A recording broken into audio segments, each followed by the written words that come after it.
ঘন্টা একটার পর একটা ভেসেই যাচ্ছে। স্ক্রিনে বারবার ভেসে উঠছে একটা নাম, নীলা জান। রিসিভ করার মতো শক্তিটুকুও নেই। শরীরে জ্বর, মাথা ঝিমঝিম করছে। চোখ বন্ধ করলে মনে হয় চারপাশ অন্ধকার হয়ে আসছে। অবশেষে কষ্ট করে ফোনটা হাতে তুলে নিলাম। ঠোঁট শুকিয়ে কাঠ, গলায় কাঁপুনির রেশ। হ্যালো। কোথায় ছিলে তুমি? আমি কতক্ষণ ধরে ফোন দিচ্ছি। খুব চিন্তা হচ্ছিল আমার। না, কিছু হয়নি। তুমি এমন কণ্ঠে কথা বলছো কেন? অসুস্থ লাগছে শুনতে। না না, কিছু না। রাত জেগেছিলাম তাই হয়তো। আবার রাত জেগেছো? আমি কতবার বলেছি রাত জাগা তোমার শরীরের জন্য ঠিক না। সরি জান, আসলে একটু অ্যাসাইনমেন্ট ছিল। আচ্ছা, তা ঠিক আছে। এখন অনেক বেলা হয়েছে, খেয়ে নিও তাড়াতাড়ি। তুমি খেয়েছো? তুমি না খেলে আমি খাই কি করে? জানোই তো তোমার উপর আমার কত টেনশন থাকে। সরি, তুমি খেয়ে নাও, আমি একটু পরে খাবো। আচ্ছা, বাই। By, tata. আসসালামু আলাইকুম। আমি নীল, পৃথিবীর অষ্টম আশ্চর্য একজন ব্যাচেলর। আর যে মেয়েটা আমার জীবনে রং ছড়িয়ে দিয়েছে তার নাম নীলা। 2 বছরের সম্পর্ক, রাগ, ভালোবাসা, অভিমান, সব কিছুতেই ভরা ওর হৃদয়টা। শরীরটা খুব খারাপ, কিন্তু জানাতে মন চায় না। ওর সামনে নিজেকে দুর্বল দেখাতে চাই না। তাছাড়া সামনে ওর পরীক্ষা। এখন ওর মন খারাপ হলে ঠিকমতো পড়তেও পারবে না। পকেট ফাঁকা, মাস শেষ। ঢাকায় থাকা ব্যাচেলরের জীবনের যন্ত্রণাগুলো যেন আজ বেশি করেই কামড়াচ্ছে। বুয়ার দেখা নেই, ভাত ডালও মেলে না। পানি খেয়েই কাটিয়ে দিচ্ছে। তখনই আবার ফোন। অ্যাকচুয়ালি ফোনটা নীলার। হ্যালো। নিচে আসো। কেন? আসতে বলছি তো। কোনো উপায় না দেখে নিচে এলাম।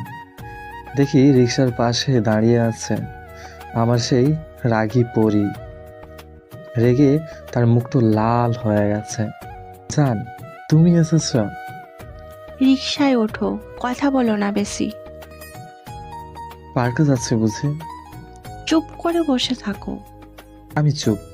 রিক্সার ঝাঁকুনিতে একটু মাথা ঘুরে গেল। তুমি অসুস্থ ছিলে আমাকে বলনি কেন? কিভাবে পারো এভাবে কষ্ট পেতে? টাকা ছিল না, আর তোমার চিন্তায় ফেলতে চাইনি। তোমার কাছে টাকা নেই তাই বলে না খেয়ে থাকবে? ঔষধ খাবে না? আমি কে তোমার? শুধুই একটা নাম। তুই আমার সব। I love you. একটা ছোট্ট চুমু ওর কপালে দিলাম। রিক্সাওয়ালা হাঁ করে তাকিয়ে আছে। আমি হাসতে হাসতে, কি রে ভাই, আগে প্রেম দেখনি?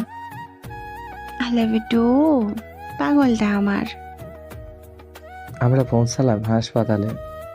ডাক্তার চেক আপ করল, কিছু টেস্ট দিল।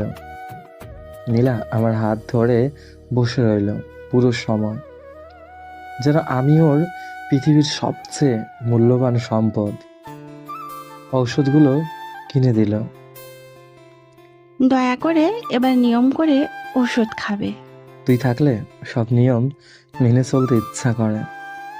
চোখে জল নিয়ে বলল, তুই বলিস না আমার কিছু করার ইচ্ছে ছিল, কিন্তু করতে পারলাম না। খুব কষ্ট হয় রে। আমি ওর চোখের জল মুছে দিলাম। তুই আমার জন্য যা করিস সেটা কোনো দামি উপহারের থেকেও বড়। চলো কিছু খেয়ে নি, আমি তো এখনো খাইনি। তুইও খাসনি? তুই না খেয়ে থাকলে আমি কিভাবে খাই বল? ওই দিন ও নিজের হাতে আমায় খাইয়ে দিল। এক একটা খাবারের মুঠো যেন ভালোবাসার ছোঁয়ায় মাখানো ছিল। ফিরে আসার সময় ওর চোখে আবার জল। তুই কষ্ট পেলেই আমার প্রাণ কেঁদে ওঠে। 2 দিন পরেই ঠিক হয়ে যাব। জান, কাঁদিস না। ভালোবাসলে মানুষ এমনই পাগল হয়, জানিস? আমি ওকে জড়িয়ে ধরলাম। আকাশে তখন অন্ধকার আলো, আর আমার জীবনে ঠিক তেমন এক আলো, নীলা। ভালোবাসা মানে শুধু প্রেমের কথা নয়, ভালোবাসা মানে পাশে থাকা, যত্ন নেওয়া, আর নীরবে চোখের জলে ভালোবাসার কবিতা লেখা। জ্বরটা একটু কমেছে, শরীরে এখনো দুর্বলতা, কিন্তু মনের ভেতরে একটা আলাদা শান্তি। নীলা পাশে ছিল, কাছে থাকবে। রাতে বারবার ফোন করে দেখছে আমি ঔষধ খেলাম কিনা। হোয়াটসঅ্যাপে রিমাইন্ডার। ঔষধ খেয়ে নিও, না খেলে কপালে দুঃখ আছে। ঘুমাও এখন, মুভি দেখা বন্ধ করো। ভালো থাকলে তবেই ভালোবাসা বাঁচে, মনে রেখো। তবে গল্প এখানেই থেমে থাকলো না। পরদিন সকালে হঠাৎ ফোন। আজ দুপুরে ফ্রি তো? হ্যাঁ জান, তোকে দেখার জন্যই তো ফ্রি আছি। তাহলে রেডি হয়ে থেকো, একটা সারপ্রাইজ আছে। তাড়াতাড়ি গাড্ডু গুড্ডু জামা পরে চুলে হাত দিয়ে নিচে নেমে এলাম। রিক্সায় না, আজ গাড়ি। আমি অবাক, এই গাড়ির কোথা থেকে এলো? এটা বাবার গাড়ি। বলেছি একজন স্পেশাল মানুষকে একটু দেখা করাতে হবে। আমার বুকের ধুকপুকানিটা তখন আকাশ ছুঁয়েছে। কার সঙ্গে দেখা করাবি? চুপচাপ বসো, ওখানে গেলে বুঝবে।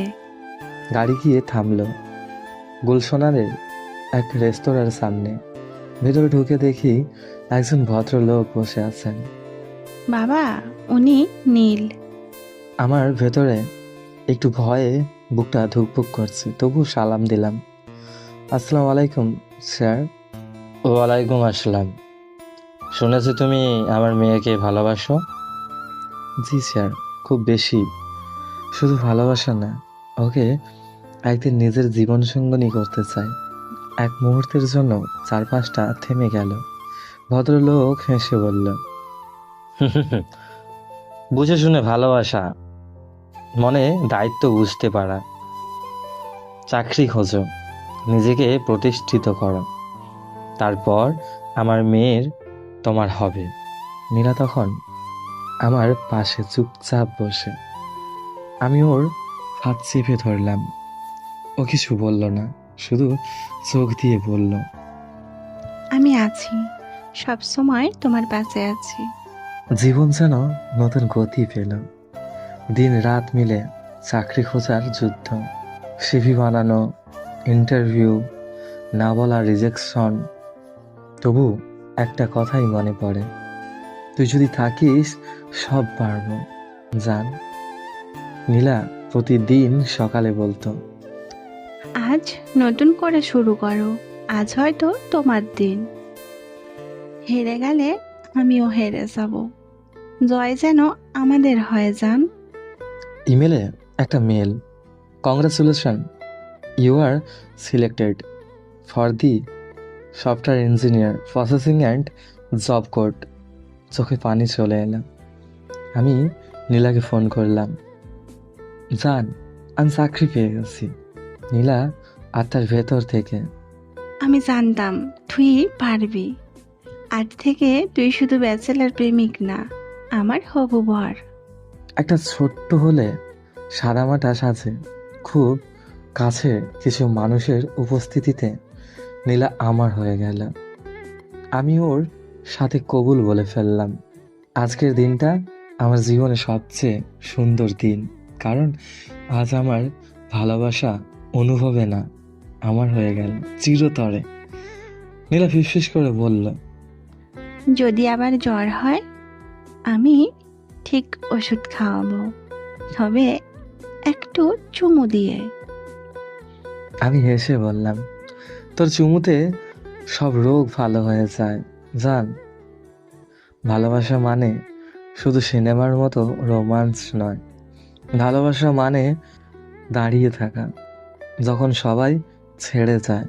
ভালোবাসা মানে একে অপরের জন্য যুদ্ধ করা।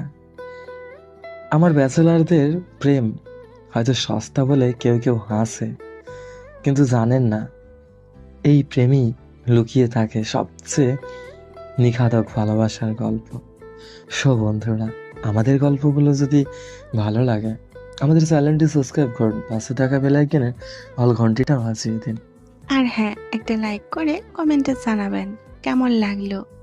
আপনাদের একটা কমেন্ট পেলে আমরা মোটিভ হই আরো নতুন নতুন গল্প বানানোর জন্য। ধন্যবাদ।